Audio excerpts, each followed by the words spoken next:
Good evening, I'm Tanushree Ramesh and welcome to the evening updates.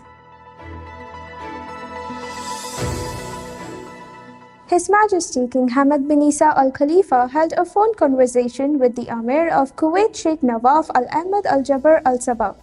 His Majesty the King extended to the Amir his best wishes on the National Day and Liberation Day, praying to God Almighty to bless him with good health and Kuwait and its people with security, progress and prosperity under his wise leadership.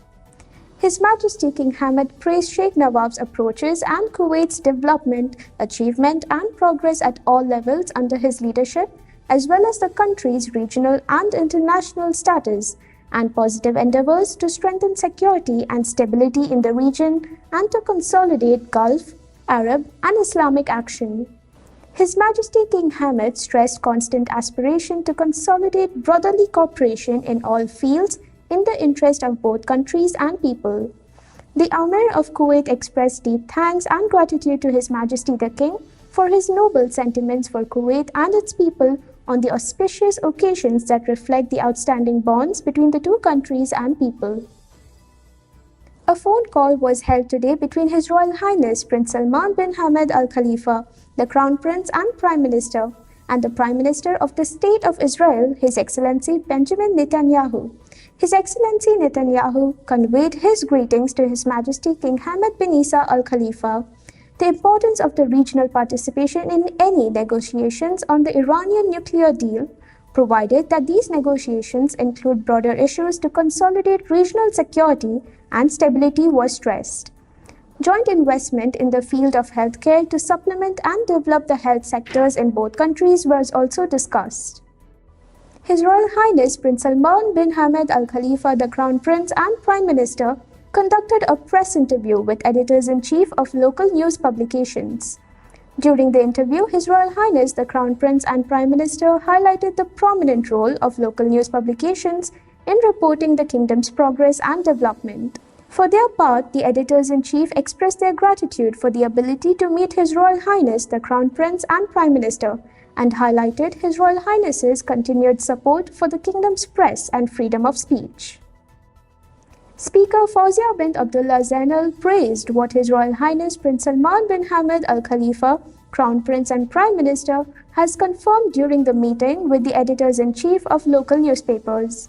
Zainal noted that following His Royal Highness's directives will lead to achieve more progress and development in light of the comprehensive development process of His Majesty King Hamad bin Isa Al Khalifa. She affirmed that the House of Representatives Council support the Prime Minister's directives for development of policies and legislation supportive of openness and the growth of the private sector.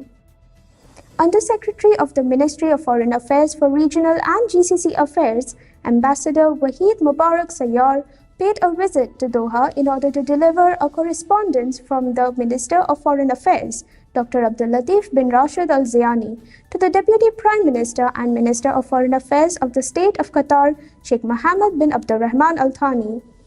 The correspondence included renewing the invitation to send an official delegation to start bilateral talks between the two countries regarding pending issues between the two sides, in implementation of the provisions of Al-Ula statement issued at the 41st session of the GCC Supreme Council, which was held at Al-Ula Governorate in the Kingdom of Saudi Arabia on January 5, 2021.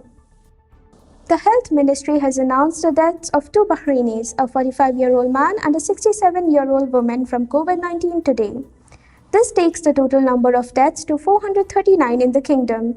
The ministry has expressed its condolences to the families of the deceased.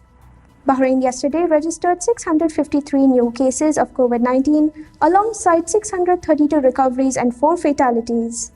Of the new cases, 228 were expat workers, 417 contacts of active cases and 8 travel-related. An additional 632 people recovered, taking the total recoveries to 112,323. That's all for today. Thank you for watching and stay updated with the news of Bahrain.